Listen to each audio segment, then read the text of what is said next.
Bom, agora aqui nessa parte 2, né, ó, nessa parte 2 que eu tinha falado para vocês, na parte 1 que a gente ia ter essa parte 2 e ela ia ser um pouquinho diferente. Então vamos ver o que tem de diferente nessa parte 2 para a parte 1 que a gente viu antes. Ó, de novo, determine o domínio da função. Então a gente tem aqui, ó, y igual a f de x igual a raiz quadrada de x menos 1 dividido por x mais 2.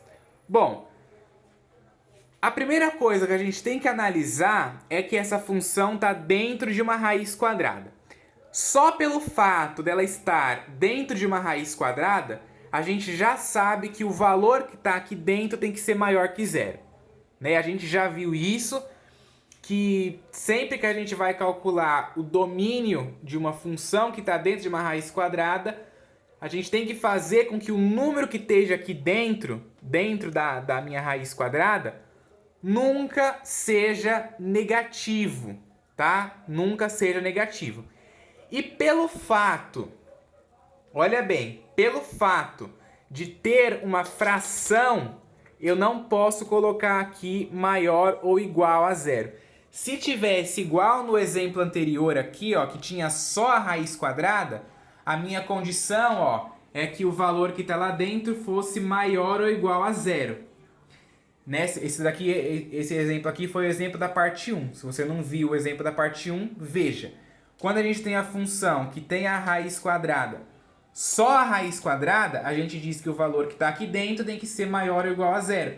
Porque a raiz quadrada pode ser zero. A raiz quadrada de zero é zero, né? Porque 0 vezes 0 dá zero. Raiz quadrada de zero existe, tranquilinho. E aqui, ó, a gente tem uma fração. Então a gente não pode dizer que tem que ser maior ou igual a zero, porque o denominador não pode ser zero, tá? Mesmo que aqui, neste caso, o denominador nunca vai ser zero, porque mesmo que o x seja zero, o denominador vai ser 2, né? Ó, porque vai ser 0 mais 2, 0 menos 1 vai dar menos meio, né? Se o x aí for zero, se a gente for calcular o f de zero, por exemplo.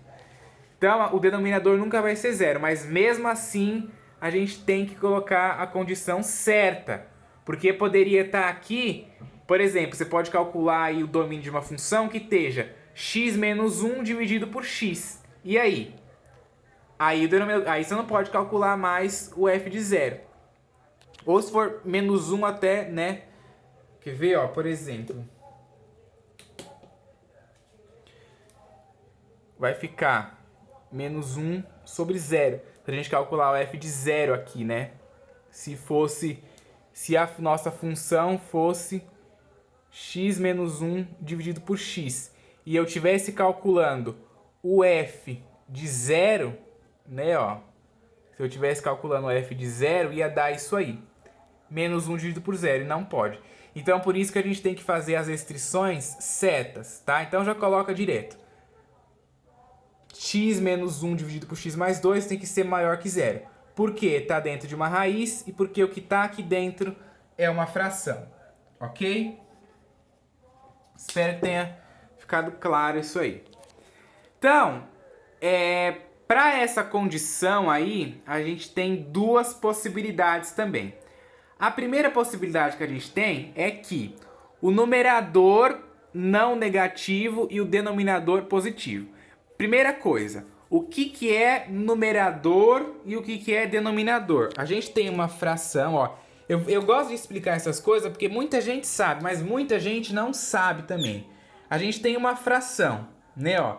Isso aqui é o numerador e isso aqui é o denominador, ok? Então, se eu tiver a fração aqui, por exemplo, ó, 3 quintos, o 3 é o numerador e o 5 é o denominador, ok? Então, a gente tem esse primeiro caso, o numerador não negativo e o denominador positivo. Então, ó, o valor que eu tenho no meu numerador é o x menos 1. Como ele é não negativo, então o x menos 1 tem que ser maior ou igual a zero, ok? E o denominador positivo, ó, o meu denominador na minha função aqui é o x mais 2. Então, o x mais 2 tem que ser só maior que zero. Olha bem, x mais 2 tem que ser maior que zero porque o denominador não pode ser zero. Por isso a gente não coloca maior ou igual, ok? Aí isso aqui virou, as duas viraram inequações do primeiro grau. Então nessa parte aqui eu passo menos 1 para o lado de lá positivo e fica x maior ou igual que 1. E na outra eu passo esse 2 para o lado de lá negativo, fica x maior ou igual que menos 2, ok? Aí ó, a gente tem um ponto aqui bem importante. Como as duas inequações devem ser satisfeitas simultaneamente, a gente vai calcular a interseção das duas condições. A interseção, ó, dessas duas condições aqui. Aí eu quero perguntar para vocês que estão assistindo. Por que que a gente vai calcular a interseção e não a união? 5 segundos aí para vocês pensarem. A gente vai calcular a interseção e não a união. Por quê? Porque a interseção, né, quando a gente estudou lá na parte de conjunto numérico a interseção, quando a gente calculava a interseção B, né, a gente tinha lá o conjunto A, tinha o conjunto B, e a gente ia calcular a interseção B, a gente pegava os elementos que estavam tanto no conjunto A como no conjunto B ao mesmo tempo. Isso era a interseção, né? E aqui, esses dois casos, tanto este quanto este, têm que ser satisfeitos ao mesmo tempo. Tem que ser satisfeitos ao mesmo tempo. Então, por isso que a gente usa a interseção, né? Para satisfazer esses dois casos aí ao mesmo tempo, ok? Então, ó, eu peguei aqui x maior ou igual que 1, que é essa primeira parte aqui, ó, tá vendo? X maior ou igual que 1. Bolinha fechada no 1, né, ó, porque é maior ou igual, eu posso incluir. Como é maior ou igual, eu pinto todos os valores, ó, à direita do 1. O outro, ó, x maior que menos 2. Então tá aqui, ó, bolinha aberta no menos 2, porque agora eu não posso incluir o menos 2. Então, bolinha aberta e eu pinto, como é maior, eu pinto todos os valores à direita do menos 2 aí também. E aí, eu calculando a interseção, que vai ser a minha primeira solução, ó, eu chamei isso aqui de S1, que é a solução 1. Porque depois vai ter a solução 2, e aí a gente calcula a união delas para dar o domínio da função. Então, a gente calculando aqui a interseção, o que é a interseção? Os valores que estão nos dois conjuntos ao mesmo tempo. Qual que é a parte pintada aqui que está pintada nos dois ao mesmo tempo? Só essa partezinha aqui, ó. Né, ó. Essa parte está pintada no x maior que menos 2, mas não está pintada no x maior ou igual que 1.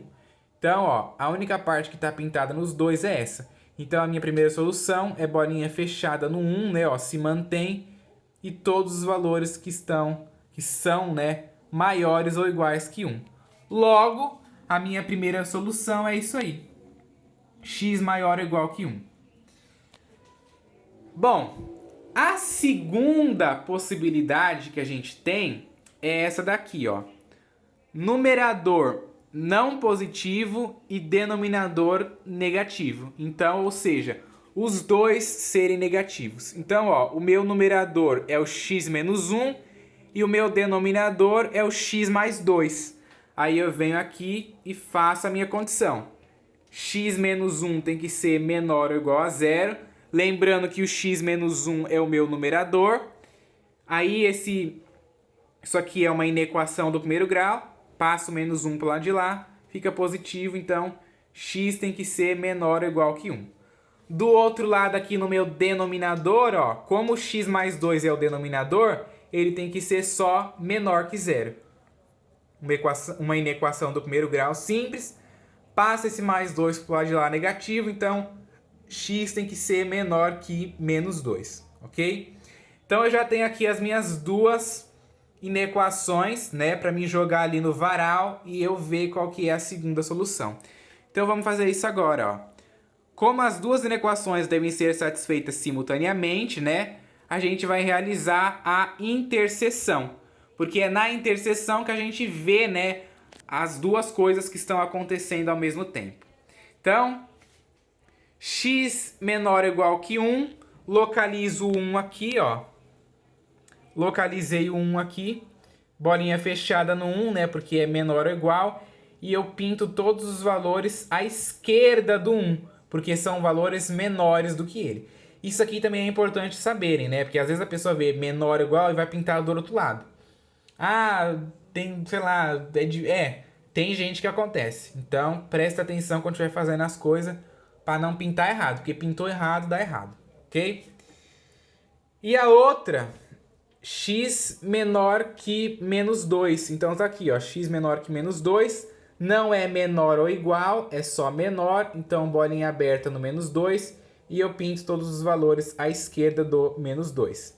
A minha solução, de novo, a gente vai calcular a interseção. Então, a interseção é os valores que estão pintados nos dois ao mesmo tempo. Se você ver, ó, é só essa partezinha, ó. Essa parte está pintada aqui e está pintada aqui. Essa parte aqui, ó, que está depois do menos 2, só está pintada no x menor ou igual que 1. Mas no x menor que menos 2 não está. Então, a interseção, que é a minha solução 2, bolinha aberta no menos 2 e eu pinto todos os valores à esquerda do menos 2, tá? Que é a parte que está pintada nos dois ao mesmo tempo. Logo, a minha solução, né, a minha segunda solução, é x menor que menos 2. Agora sim, né, ó, agora sim, o domínio da função é dado pela união das soluções. Quando a gente estava naquele exemplo aqui, ó, da parte 1, eu falei que a solução, né, para mim saber qual que é o domínio da função, sempre vai ser dada pela união. Então, ó, verdade. Eu calculei a interseção antes porque eu tinha duas possibilidades de acontecer. Agora, e que eu já sei, né, a minha primeira solução aqui, ó, já sei a minha segunda solução, então eu posso fazer a união para mim saber qual que é o domínio da minha função, tá?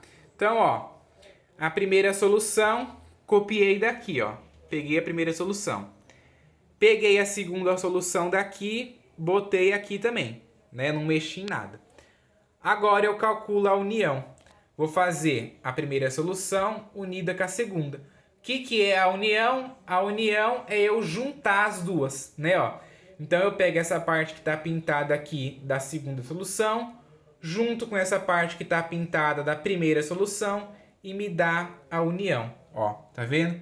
Aí fica pintada essa partezinha, bolinha aberta no menos 2 até o menos infinito e bolinha fechada no 1 até o mais infinito. E aí, ó, o domínio da minha função é isso aqui, né, ó. X pertencente aos reais, tal que o x é menor que menos 2, que é essa parte aqui, ou o x é maior ou igual que 1, que é essa outra parte aqui, ó, que tá pintada. Ok? Muito legal isso, gente. Eu adoro essa parte.